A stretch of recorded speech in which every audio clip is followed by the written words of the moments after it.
केबे तुमे भाविଛ कि जीवन रे किछि घटना एमिति काहेकि घटे जहा आमे केबे चाहू न थाऊ। केबे लागे भगवान आम सहित अन्याय करुछंती, किंतु सत्य कौन? आजिर एही कहानी तुमको यार उत्तर दब। ओडिशार गोटे छोट गाँ रे रघु नामक गोटे गरीब लोक रहुतिला। से दिन राति कष्ट करुथिला, खेतरे काम मजूरी सबु किछि करुथिला, किंतु तांकर भाग्य से जेते कष्ट करुथिले सते विपद आसुथिला। घरे दरिद्रता, माँ असुस्थ, खाइबाकू मध्य भल नथिला। गोटे दिन रघु भगवानक मंदिर को जाई कांदी कांदी कहिला, हे प्रभु, मु क्यों पाप करिछि? काहेकि मो जीवन रे एते कष्ट? अन्य माने आराम रे रहुचंती, मु हेले काहेकि एते पीड़ा भोगुचे? एतिकी कही से घर को फेरी आसिला।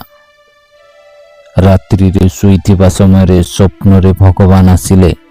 से दयालु हसी कहिले, रघु तुमे जहा देखुच से सबु नुहे। जीवन रे अनेक किछि लुचि थाए। तुमर भाग्य मु लिखिछि, किंतु तुमर सहनशीलता को मध्य परीक्षा करुछि। पर दिन सकाले रघु काम को जाउथिला। रास्ता रे से गुटे चमकुथिबा बैग देखिला। से खोली देखिला, सेतिरे सुना एवं टंका। तांको आखिरे आनंद आसीगला। आज मो जीवन बदली जीवो। किंतु से बैग उठाइबाकू जाउथिबा बोले गोटे सैनिक आसी चित्कार कला, एही बैग चोरी होइथिला, केही छुईले शास्ति मिलिबो। रघु डरिगला। से बैग छाड़ीदेला। से घर को फेरिला दुखरे। मो भाग्य सबु बेले एमिति, मो हाथ को आसिले मध्य जाए। से राति रे पुणी भगवान स्वप्न रे आसिले।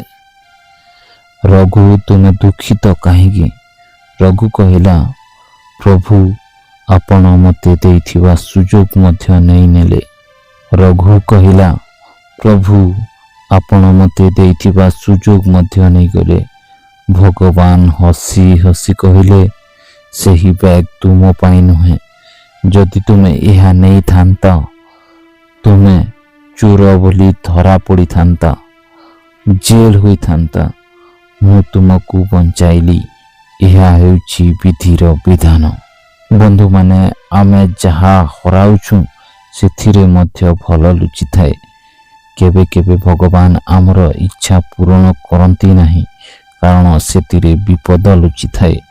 तेणु जीवन रे भरोसा रखंतु, सबु किछिरे गोटे कारण अछि।